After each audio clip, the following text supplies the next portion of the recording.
不出意外的话，还是出了意外。今天我哪也去不了了，为啥呢？我们这边还在下雨，想出门玩玩又不方便，只能说枯燥且无聊的一天又开始了。先看看小西在干啥吧。哎呀，我发现小西关在笼子里挺乖的，但是也有点可怜。每次看到我这激动的小眼神，这小动作，其实我也不忍心给他关在里边。唉，没办法呀，先给他弄点吃的吧。我妈一上午就回农村了，估计这小子一上午都没吃，这狗粮给他来一点吧。然后这个磨牙棒也没了，到时候去宠物店再给他安排点吧。开饭之前先逗逗小西，刺激一下他，瞧他这副兴奋的劲儿呀！一给他放起来，头都给扎到碗里面去了。行吧，你先吃吧，我也得去吃点东西了。我妈这一回农村，我又得自个儿做饭了，家里就剩下一块豆腐了，然后冰箱里面的话都是之前摘过来的菜。唉，今天有点累，就不做饭吃了吧，到时候去外边随便吃点吧，然后顺便给小西买点狗粮啥的。我的天哪，这一眨眼一碗狗粮全看没了，还剩下个磨牙棒。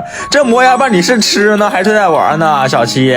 行吧，小西你先吃吧，我也出去吃点东西了，再顺便帮你带点东西。唉，最近一直在下雨，也不知道去干点啥，真的是烦死了呀，兄弟们。哦，对了，是的，这个烟花我得找个机会给你们放了呀，配上这个爱心眼镜，真的是太美了。不说了好吧，今天晚上必须给你们放一个。又来到这个熟悉的宠物店，先进去看看吧。继续给他来一盒之前的这个磨牙棒吧，这个磨牙棒不仅能吃还能玩，小西可喜欢了。再给他来一盒风干鸡肉吧，这个都没吃过。好了，就这俩呀，老板都给我装起来吧。趁老板在装东西，给你们看一下店里的小狗。该说不说，这两只小狗是真的可爱呀。你们觉得这两只小狗有小西可爱吗？好了，小西的东西也是买好了，现在去给自己买点吃的吧，真的是饿死我了。先整个大鸡腿吧，这鸡腿看起来太有食欲了，然后再随便整点麻辣烫吃吧。说实话，我也不知道吃啥了。OK 啊，简简单单又得一餐，先来一口大鸡腿。俗话说得好，人是铁，饭是干，一顿不吃他饿得欢呀。饭也是吃完了，车也是开回家了，然后今天晚上的话就给你们放个小烟花吧，就这个奇趣蛋呢，之前过年都给你们放过了，配上这个爱心眼镜，简直是无敌了。